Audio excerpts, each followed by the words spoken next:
ಕಡಿಮೆ ಬರ್ಬೋದು, ಯಾವ ರೀತಿ ಈಗ ನೋಡ್ಬೇಕು. ಇವಾಗ SIR ಅಲ್ಲಿ 2 ಲಕ್ಷ ಈಗ ಸದ್ಯಕ್ಕೆ ಕಮ್ಮಿ ಆಗಿದೆ, ಬಟ್ ಅವ್ರದ್ದೆಲ್ಲ ಹೆಸರು ಡ್ರಾಫ್ಟ್ ರೂಲಲ್ಲಿ ಬರುತ್ತೆ. ಅದರಲ್ಲಿ ನಿಜವಾಗ್ಲೂ ಜೆನ್ಯೂನ್ ಆಗಿ ಎಷ್ಟು ಜನ ಕೈ ಬಿಟ್ಟಿದ್ದಾರೆ ಗೊತ್ತಿಲ್ಲ.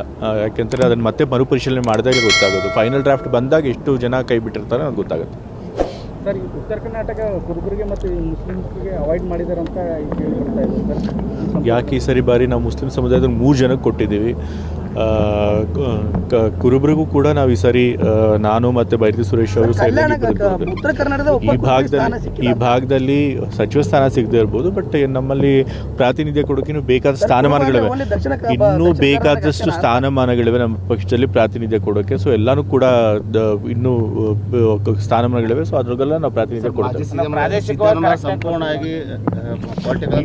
ಇರೋದು 34 ಸಚಿವ ಸ್ಥಾನಗಳಲ್ಲಿ. ಅಲ್ಲಿ ಎಲ್ಲ ನೀವು ಸಮುದಾಯದ ಪ್ರಾತಿನಿಧ್ಯನೂ ಕೊಡಬೇಕು, ಪ್ರಾದೇಶಿಕ ಪ್ರಾತಿನಿಧ್ಯನೂ ಕೊಡಬೇಕು, ಹೊಸ ಮುಖಗಳನ್ನು ಸೇರಿಸಬೇಕು. ಸೊ ಹಾಗಾಗಿ 100% ಪ್ರಾತಿನಿಧ್ಯ ಯಾವ ಸರ್ಕಾರಕ್ಕೂ ಕೊಡೋದಕ್ಕಾಗೋದಿಲ್ಲ, ಕೆಲವು ಕೈ ಬಿಟ್ಟೇ ಬಿಡುತ್ತೆ. ಸೊ ಆದರೂ ಕೂಡ ನಾವು ಆದಷ್ಟು ಬ್ಯಾಲೆನ್ಸ್ ಮಾಡಿದ್ದೀವಿ, ಎಲ್ಲ ಕೂಡ ಸಮತೋಲನ ಮಾಡೋ ಪ್ರಯತ್ನ ಮಾಡಿದ್ದೀವಿ. ರಾಜೀನಾಮೆ ಕೊಟ್ಟಿದ್ದಾರೆ, ಪೊಲಿಟಿಕಲ್ ಸಂಪೂರ್ಣ ಯಾರು ರಾಜೀನಾಮೆ ಕೊಟ್ಟಿದ್ದಾರೆ? ಸಿದ್ದರಾಮಯ್ಯ ಅವರು ನಿವೃತ್ತಿ ತಗೊಂಡ್ರೆ ಅಂದ್ರೆ ಮುಂದೆ ಕಾಂಗ್ರೆಸ್ ಸರ್ಕಾರ ಏನು ಪರಿಣಾಮ ಬೀರ್ಬೋದು ಸರ್? ಏನು ಪರಿಣಾಮ ಬರುತ್ತೆ? ಏನು ಪರಿಣಾಮ ಬರೋದಿಲ್ಲ. ತಂದೆಯವರು ಮೊದಲೇ ಕೂಡ ಹೇಳಿದ್ರು 2028 ಎಲೆಕ್ಷನ್ ನಾನು ನಿಲ್ಲೋದಿಲ್ಲ ಅಂತ ಹೇಳಿ. ಅದು ಕಳೆದ ಬಾರಿ ಚುನಾವಣೆ ನಿಂತಾಗಲೂ ಹೇಳಿದರು. ನಂತರ ಈಗ ರಾಜೀನಾಮೆ ಕೊಡಬೇಕಾದ್ರೂ ಹೇಳಿದರು. ಸೊ ಮೊನ್ನೆ ಫಂಕ್ಷನಲ್ಲೂ ಕೂಡ ಹೇಳಿದ್ದಾರೆ. ಸೊ ಅವ್ರ ನಿಲುವಿನಲ್ಲಿ ಹೊಸದೇನು ಬದಲಾವಣೆ ಏನಿಲ್ಲ.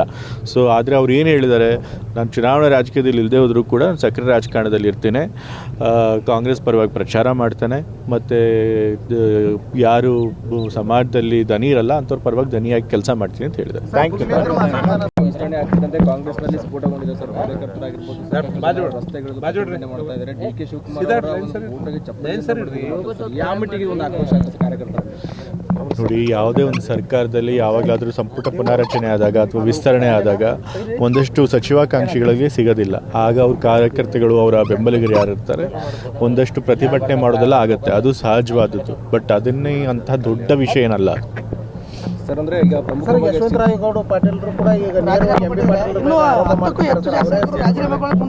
ಇಂದಾನೆ ನಮಗೆ ಸಚಿವ ಸ್ಥಾನ ಸಿಕ್ಕಿಲ್ಲ ಅಂತಂದು ಈಗಾಗಲೇ ರಾಜೀನಾಮೆ ಕೊಡಿರ್ತಾರೆ. ಏನು ಹೇಳ್ತಾರೆ ಸರ್? ಇನ್ನೂ ಸಾಕಷ್ಟು ಜನ ಕೊಡೋರು ಇದ್ದಾರೆ.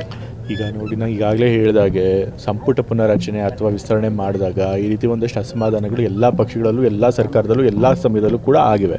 ಆದರೆ ಅಂತಿಮ ತೀರ್ಮಾನ ತೆಗೆದುಕೊಳ್ಳೋದು ಹೈಕಮಾಂಡ್ ಅವರು. ಸೊ ಹೈಕಮಾಂಡ್ ಅವರು ಒಂದು ತೀರ್ಮಾನ ಮಾಡಿ ಒಂದಷ್ಟು ಜನನ ಸಚಿವರ ಮಾಡಬೇಕು ಅಂತ ಹೇಳಿ ತೀರ್ಮಾನ ಮಾಡಿದ ಮೇಲೆ ಅದನ್ನು ಈ ಪಕ್ಷದವರು ಒಪ್ಕೊಳ್ಬೇಕಾಗುತ್ತೆ. ಸೊ ಅದ್ರ ಬಗ್ಗೆ ಮತ್ತೆ ಇನ್ನೇನು ನಾನು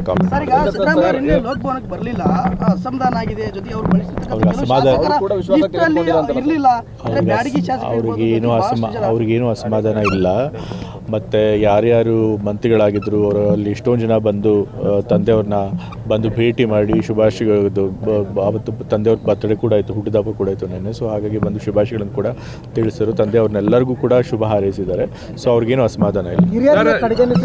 ಹಿರಿಯರು ಕೂಡ ಅಸಮಾಧಾನ ಇದ್ದಾರೆ, ಸಾಕಷ್ಟು ಹಿರಿಯರನ್ನ. ಯಾವ ಹಿರಿಯರನ್ನು ಕಡೆಗಣಿಸಿಲ್ಲ. ಇವಾಗ ಒಂದು ಸರ್ಕಾರ ಮಾಡಿದಾಗ, ಒಂದು ಸಂಪುಟ ಅಂತ ರಚನೆ ಆದಾಗ ಹಿರಿಯರನ್ನ ಕಿರಿಯರನ್ನ ಎಲ್ಲರನ್ನೂ ಸೇರಿಸಿ ಸಂಪುಟ ಮಾಡ್ತಾರೆ ಅಲ್ವಾ? ಬರೀ ಹಿರಿಯರ ಅಥವಾ ಬರೀ ಕಿರಿಯರು ಎಲ್ಲರೂ ಬರೀ ಹಿರಿಯರು ಮಾತ್ರ ಅಥವಾ ಬರೀ ಕಿರಿಯರು ಮಾತ್ರ ಮಾಡೋದಿಲ್ಲ, ಇಬ್ಬರೂ ಸೇರಿಸಿ ಒಂದು ಸಂಪುಟ ಮಾಡ್ತಾರೆ. ಹಾಗಾದಾಗ ಕೆಲವರು ಕೈ ಬಿಡೋದು ಸಹಜ ಇರುತ್ತೆ. ಸೊ ಹಾಗಾಗಿ ಅಂಥ ಅಸಮಾಧಾನ ಸಣ್ಣ ಪುಟ್ಟದ ಹಾಗೆ ಆಗುತ್ತೆ.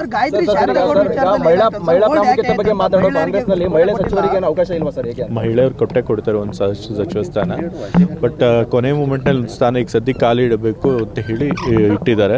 ಅದಕ್ಕೆ ಅಂತಿಮ ತೀರ್ಮಾನ ತೆಗೆದುತಾರೆ. ಈಗ ಕುರುಬ ಸಮುದಾಯಕ್ಕೆ ಮಹಿಳೆಗೆ ಕೊಟ್ಟಿದ್ದು ಸರ್, ಅಂಥದ್ದು ಅವರು ತೆಗೆದ್ರು. ನಿನ್ನೆ ಕೂಡ ಅವರು ಪಾಪ ಸಾಕಷ್ಟು ಅಸಮಾಧಾನ ಹೊರ ಹಾಕಿದ್ರು. ಅವ್ರಿಗೆ ಅಸಮಾಧಾನ ಹಾಕಿಲ್ಲ. ಏನು ಹೇಳಿದ್ರೆ ಗಾಯತ್ರಿ ಶಾಂತೇಗೌಡರು ಯಾತಕ್ಕೆ ನನಗೆ ಕೊನೆ ಮೂಮೆಂಟಲ್ಲಿ ಪಟ್ಟಿಯಿಂದ ಕೈ ಬಿಟ್ಟಿದ್ದಾರೆ ಗೊತ್ತಿಲ್ಲ, ಬಟ್ ನನಗೆ ಭರವಸೆ ಇದೆ, ಮತ್ತೆ ಸೇರಿಸ್ಕೊಳ್ತಾರೆ ಭರವಸೆ ಇದೆ ಅಂತ ಹೇಳಿದ್ದಾರೆ. ಅಷ್ಟೇ ಹೇಳಿದ್ದಾರೆ, ಎಲ್ಲ ಅಸಮಾಧಾನ ತೋರಿಸಿದ್ದಾರೆ. ಸೊ ಆ ರೀತಿದೇನಿಲ್ಲ. ಲೇಟೆಸ್ಟ್ ಹಾಗೂ ಇಂಟ್ರೆಸ್ಟಿಂಗ್ ಸುದ್ದಿಗಳಿಗಾಗಿ ಬಾಸ್ ಟಿವಿ ಕನ್ನಡ ಚಾನೆಲ್ನ ಸಬ್ಸ್ಕ್ರೈಬ್ ಮಾಡಿ. ಹಾಗೆಯೇ ಬೆಲ್ ಐಕಾನ್ ಪ್ರೆಸ್ ಮಾಡಿ.